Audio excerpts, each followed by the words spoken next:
Quanah Parker wasn't born a king, but fate didn't care. His mother, Cynthia Ann, was stolen, then loved, by Comanches. His father, Nakona, died chanting under a mesquite tree. Yet Quanah rose, leading warriors while charming presidents. Think you know his story? It's not just battles, it's a tightrope walk between worlds, where one misstep meant erasure. This is 19th century survival. No filter, no mercy. In the 19th of April '05, Quanah Parker, the Comanche chief, wasn't just another guest at President Theodore Roosevelt's wolf hunt in Comanche County, Oklahoma.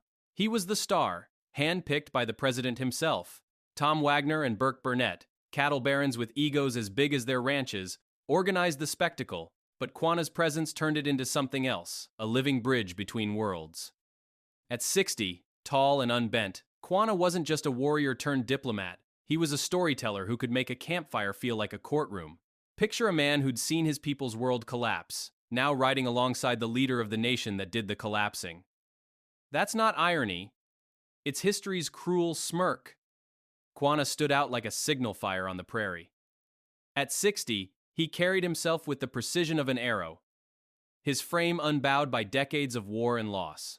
He wasn't just a chief, he was a polymath of survival, scribbling eloquent letters that could shame a senator. Imagine a Comanche leader who'd fought Rangers, now swapping tales with Roosevelt under Oklahoma stars. His presence wasn't just physical, it was a statement. The man who'd once raided settlements now rode with the president, not as a trophy, but as a peer. It's as if history hit pause to watch him work the room, or rather, the campfire. On the hunt's second day, Quanah's family rolled up in a horse-drawn hack, turning heads. His favorite wife, Too Nicey, led the pack, joined by two others, let's call them, Some Nicey and Quite Nicey Enough. Since history's hazy on their names, a small boy and a newborn tagged along, bouncing through the prairie like it was a Sunday drive. They didn't just watch, they chased the hunt's chaos, their hack rattling behind the pack of dogs and riders.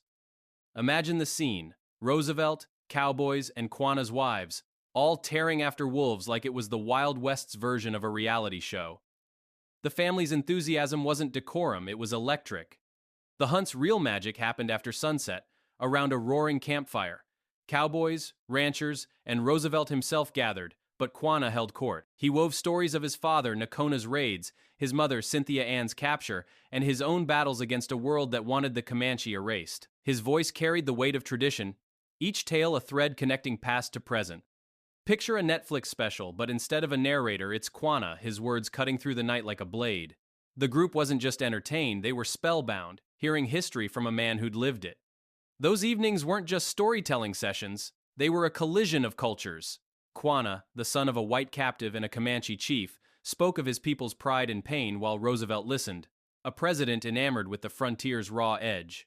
It was 1905's version of a viral moment, except instead of likes, you got silence, the kind that follows truth. Quanah's tales of his mother's love for the Comanche, his father's defiance, and his own shift to diplomacy weren't just anecdotes. They were a map of survival drawn in firelight for a people caught in history's crosshairs. In 1836, Fort Parker burned, and 9-year-old Cynthia Ann Parker's life flipped upside down. Comanche raiders stormed the Texas settlement, leaving bodies and chaos. They took Cynthia, not as a trophy, but as a thread in their tapestry. Imagine a child, ripped from one world, stitched into another. The tribe didn't just keep her, they claimed her, raising her as one of their own. By the time she was a teenager, her English was gone, replaced by Comanche words that felt like home. History's not a fairy tale, but this was no horror story either. It was survival, raw and real. Cynthia Ann didn't just adapt, she thrived. The Comanche loved her, and she loved them back, not as a prisoner, but as family. She forgot the stiff hymns of her settler kin and learned the rhythms of the plains. Her new life wasn't Stockholm Syndrome, it was a rewrite of identity. Think of it as joining a new server and forgetting the old one's password. She became one of them, her past a ghost she didn't chase. The tribe's ways, their language, their world became hers, and she wore it like armor. Then came Nakona, a Comanche chief whose name struck fear in white settlements. He wasn't just a warrior, he was a force, raiding ranches, herding cattle and horses like a 19th century heist master. Cynthia Ann caught his eye, not as a captive, but as a woman of the tribe. They married, a union that wasn't just love but alliance. Picture a power couple, except their dates were horseback raids under moonlight. Nakona's strength and Cynthia's resilience forged a bond that defied the frontier's bloody lines. From their union came Quanah and his sister, Prairie Flower. Cynthia Ann, once the terrified girl of Fort Parker, was now a mother in a Comanche camp, her children born into a world of hoofbeats and war cries. Quanah, named for the eagle, carried his father's fire and his mother's steel. Prairie Flower, delicate but fierce, was a flicker of light in a darkening world. Their family wasn't just surviving, they were a middle finger to the settlers' dreams of conquest. This wasn't a story of defeat, it was defiance, cradled in a mother's arms. Nakona's band, fresh from a raid, thought they'd earned a breather. They pitched camp at Talking John Creek's mouth in Hardeman County, a spot where the Texas prairie whispered temporary peace. Warriors, women, and children sprawled across the site, their loot cattle and horses grazing nearby. Nakona, the Comanche chief who'd made settlers' nightmares real, let his guard down, just for a moment.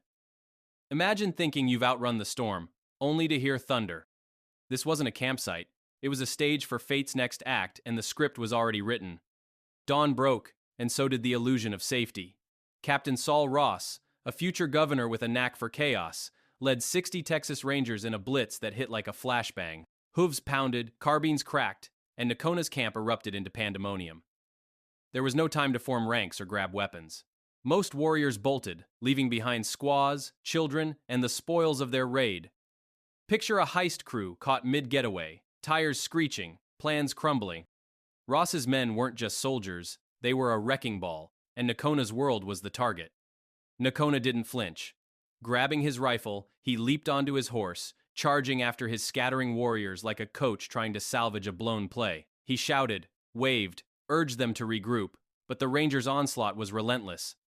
His men, fierce in raids, were now ghosts fading into the brush.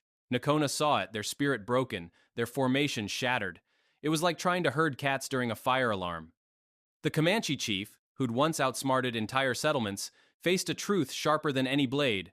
His band was done. Under a sprawling mesquite tree, Nakona dismounted. He knew the score.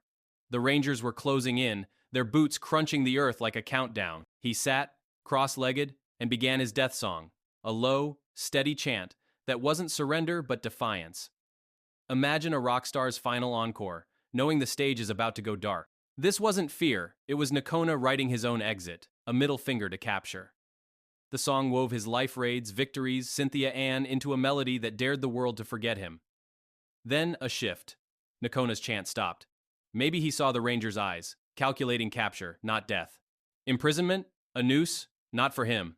He snapped his rifle to his shoulder, fired, and missed a final act of rebellion. A Ranger's bullet answered, swift and sure, dropping Nakona face first into the grass. It was over in seconds, but those seconds burned bright. Picture a warrior choosing his end, not letting the enemy script it.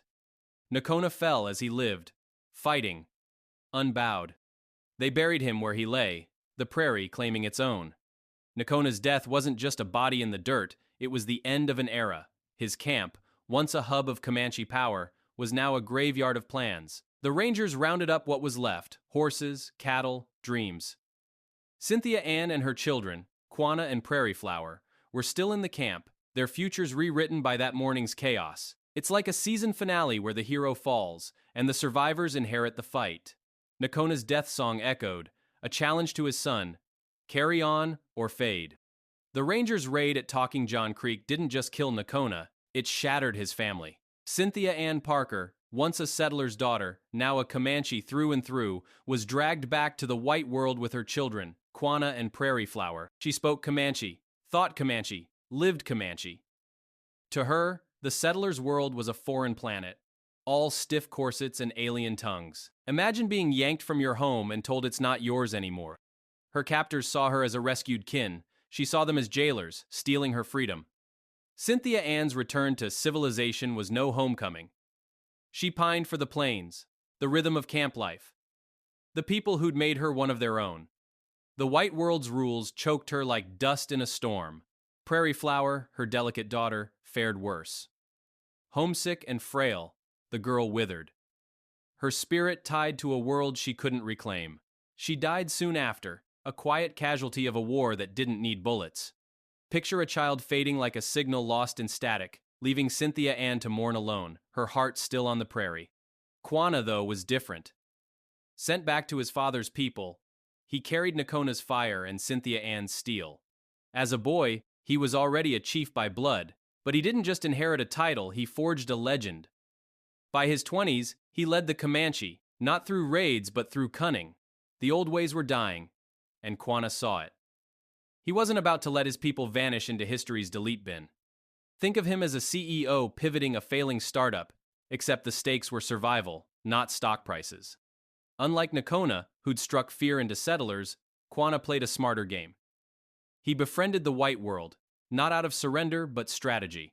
He built a life that screamed defiance in its own way, a house decked out with white man's luxuries, complete with fine furniture, a piano, and framed pictures.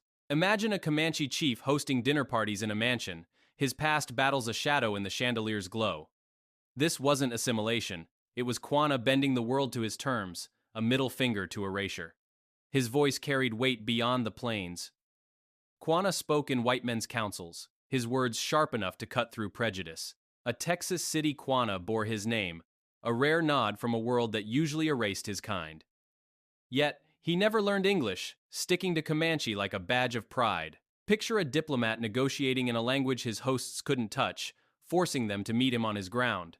It wasn't just leadership, it was a masterclass in playing the long game. Quanah's legacy wasn't just survival, it was reinvention. He took a people on the brink and gave them a future, not by fighting the old wars but by rewriting the rules. His home, a blend of Comanche spirit and settler swagger, stood as proof. You could straddle worlds without losing yourself. It's like remixing a classic track and making it chart again. His life screamed one truth. The Comanche wouldn't fade. Not while Quanah Parker was writing their story. The 19th of April 05's wolf hunt in Comanche County wasn't just a presidential photo op, it was a circus, and Quanah Parker's family stole the show. His wives, too nicey, some nicey, and maybe quite nicey, enough piled into a hack with a boy and a newborn, chasing the hunt like fans at a rock concert. The prairie shook as their rig bounced, trailing cowboys, dogs, and Roosevelt himself. Picture a family road trip, except it's 1905, and the destination is a pack of wolves. Their excitement wasn't polite, it was a wildfire, contagious and loud. The hunt was chaos, pure and simple. When a coyote broke cover, the whole crew riders, dogs, and Quanah's clan erupted into a chase that made the prairie look like a demolition derby. Warbonnet and Burnett's buggy hit every bump, while Quanah's wives, in their rattling hack, matched the frenzy. It was like a reality show chase scene, with dust clouds and war whoops replacing canned music. The family didn't just watch, they were all in, their shouts blending with the barking dogs and thundering hooves. Quanah's wives weren't just cheerleaders, they were the hunt's secret weapon. Too Nicey and her co-wives had eyes like hawks, spotting wolves across the prairie where white men saw only grass. No binoculars needed, these women could pick out a wolf's shadow from a mile away. Imagine having built-in radar in a world before tech. Their vision turned the hunt from a gamble into a precision strike, guiding riders to their quarry while Roosevelt and the cowboys played catch-up. When a wolf was cornered, killed, or caught, the celebration was electric. Too Nicey, some Nicey, and the third, whatever her name, cheered like they'd won the lottery. The whole camp, from grizzled ranchers to Roosevelt himself, caught the vibe. It was less a hunt and more a festival, with Quanah's family as the unofficial hype crew. Picture a touchdown dance in the middle of the prairie, everyone swept up in the thrill of the kill, no matter who swung the final blow. Roosevelt, never one to miss a moment, soaked it all in. He didn't just enjoy the hunt, he was in his element, grinning like a kid who'd ditched school for the day. His words to the group weren't recorded verbatim, but they hit the mark, praising the chaos and camaraderie. Quanah and his wives got special nods, their presence turning a wolf chase into a legend. It was like a TED Talk delivered by a Rough Rider, sealing every man there as his friend for life. Even Captain Bill McDonald, a Democrat who'd rather eat dirt than vote for Roosevelt, was won over. The hunt, with Quanah's family at its heart, wasn't just sport, it was a snapshot of worlds colliding. Comanche, cowboy, and commander-in-chief, all chasing the same wolves under the same sky. It's the kind of moment that feels scripted, but history doesn't need a screenwriter, it just needs players like Quanah. Quanah Parker's wolf hunt was no mere chase. It was his life in miniature bridging worlds, defying fate. His family's eagle-eyed zeal turned a president's outing into a Comanche triumph. History didn't erase Quanah, he carved his name into it. Want more stories where the underdog rewrites the rules? Subscribe, comment, and bring your own campfire.